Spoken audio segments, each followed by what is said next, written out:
4th of July weekend happened in 2015. That weekend sucked. I was throwing up some blood, and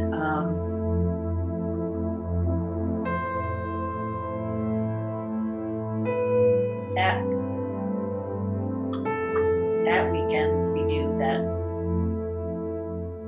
I was dying.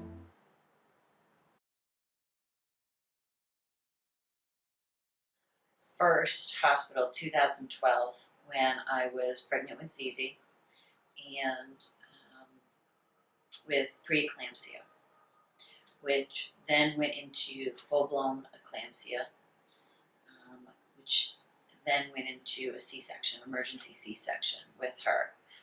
When she came 9 weeks early, just about, and I ended up in the ICU because of a flash pulmonary edema, which is caused by all of the fluid inside of me coming inside of, basically I was drowning in myself.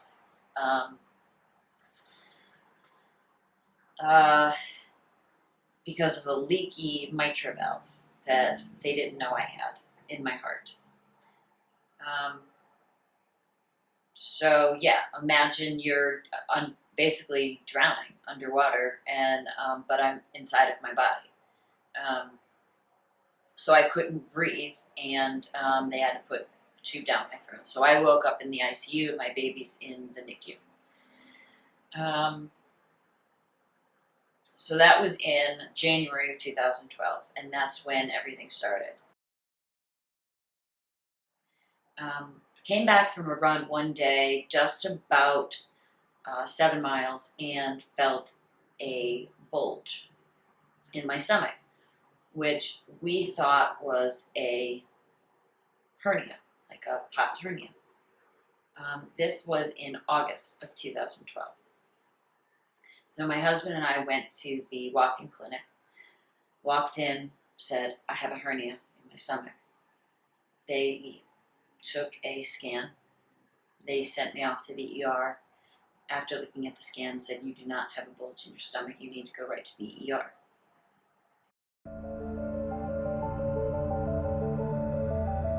They determined that I had the first rare disease called Budd-Chiari, spelled Buddchiari, Budd-Chiari syndrome. It's a very rare disease in which your portal veins in your liver are blocked, and you have no way of bypassing any of your toxins flooding through your body. So everything of my body was getting spewed with the ammonia that builds up. So basically my insides were getting junked, is a good way, I guess, way to say it.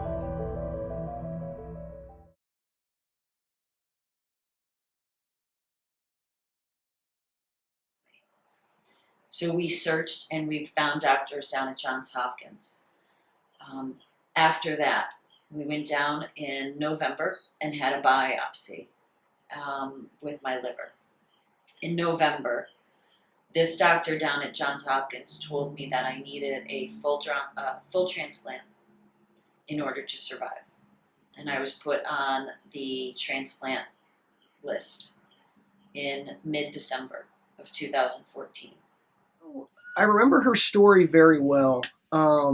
She came to us diagnosed with a condition in which her blood was too thick, if you will. Soon after the birth of her daughter, she was diagnosed with clotting in her blood vessels, and that can be a problem, obviously. Interestingly, it sometimes affects the liver first. And though your blood is too thick and it clots too much, once you get blood clots in the vessels that come in or go out of your liver, you get the opposite problem. You start bleeding too much. and she had had some terrible bleeding episodes, and because her blood was too thick, doctors had put her on blood thinners, and that can aggravate bleeding too, obviously. So she had had some real life-threatening experiences by the time she made it to us. And I guess another way of saying that is you have to be really sick to need a liver transplant, because a liver transplant is a big deal, and nobody would want to have one of those unless the alternative was to die. And she was getting to the point where she was going to die if she didn't have a liver transplant. She was in that bucket of 20,000 people in the U.S. that are waiting for a liver. And again, you wait and you wait and you wait, and if you don't get one, you die. There's no dialysis for liver failure, as opposed to those waiting for a kidney transplant. So she was in a horrible spot. My organs were shutting down.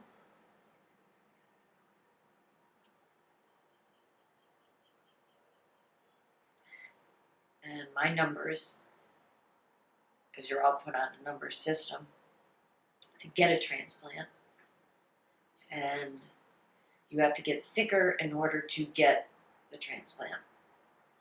And although I was getting sicker, I was not getting sicker on their transplant scale, ironically enough. So July 5th, I spent, instead of watching the fireworks with my family in Fredericksburg, Maryland, celebrating a wedding, I spent it in a hotel room throwing me blood. But I wasn't sick enough to get a transplant. Go figure.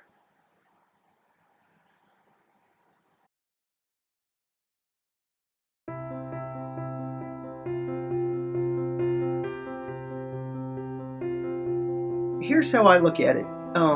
Jen's a wonderful person and has a very, very compelling story. And anybody who heard her story, I think, would want to help. And forget her for a minute. I believe that our country is basically made up of good people. Hard to believe these days, but I still believe that. And in fact, when Gallup polled the United States in 2007, maybe, 95% of people, when asked, said they support organ transplantation.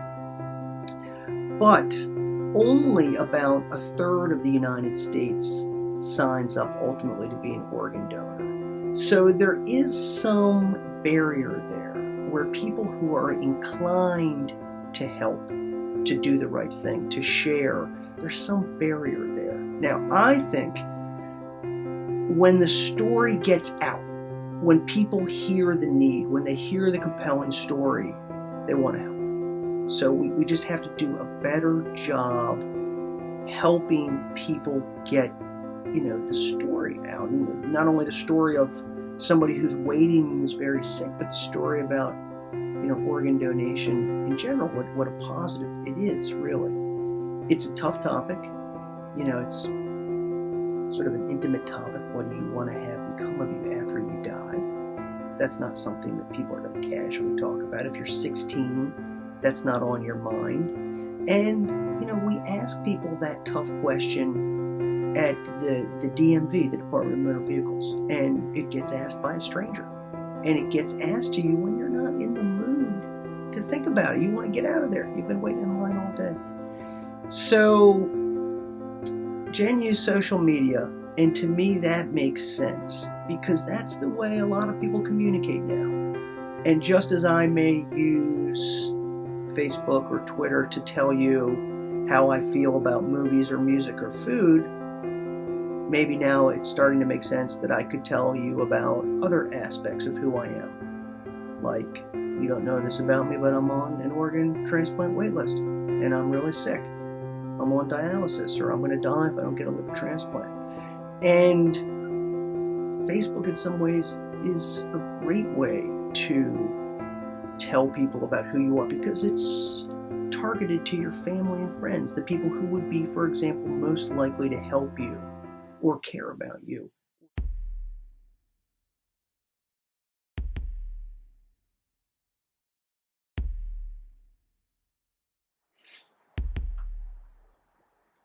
And then I got a phone call that saved my life on July 17th. And I went in for my transplant July 18th.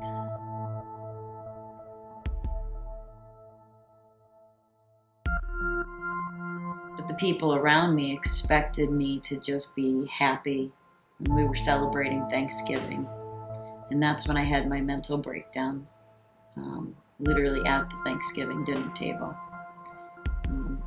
Which, leads me to the answer of your question. They were celebrating this joyous occasion. Jen survived. Jen's better. Jen's healthy.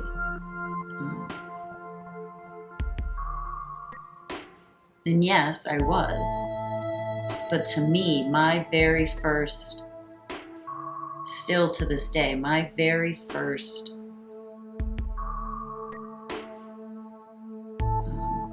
memory in the hospital was me waking up to a panic attack that a 16-year-old boy had died so that I could live.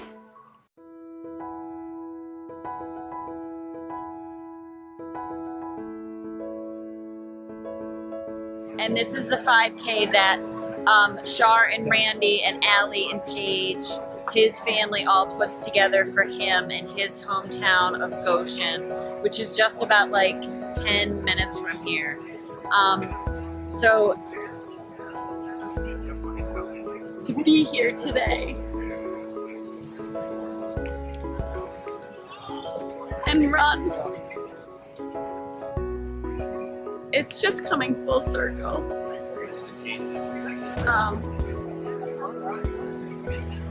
There was a time when I was sitting in the ICU and I legitimately couldn't get up to walk to the bathroom across my room. And Billy made a picture of me. We were just telling his parents this story last night.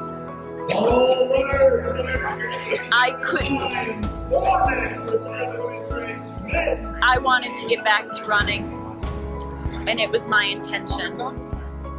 So he said, "You're gonna do it."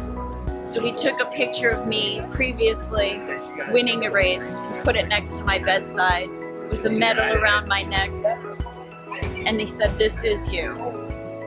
And that was my plan, to get back here today and to stand here and do this race with Luke as a part of me. It's big. Cece, how do you feel?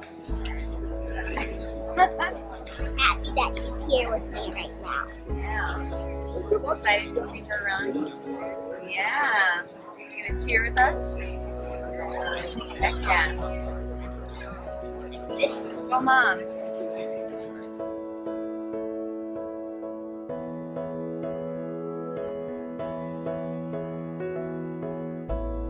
So it's amazing. I mean, that's great odds. We're beating the system 9 times out of 10. And she's one of those 9.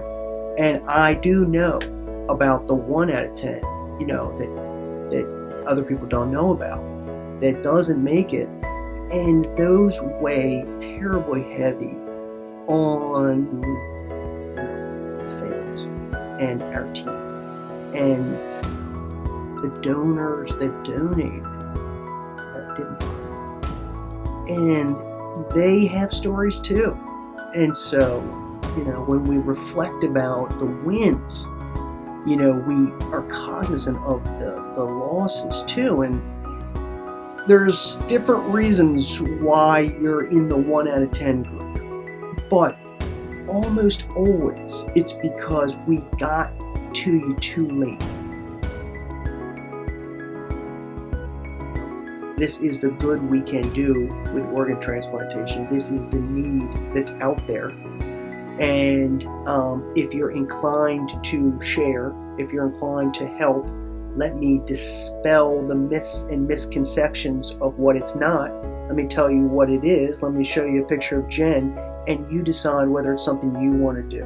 I think if we were better at that, the line to donate would be 10 miles long. But it's on us to communicate what's going on, and so that is an active process.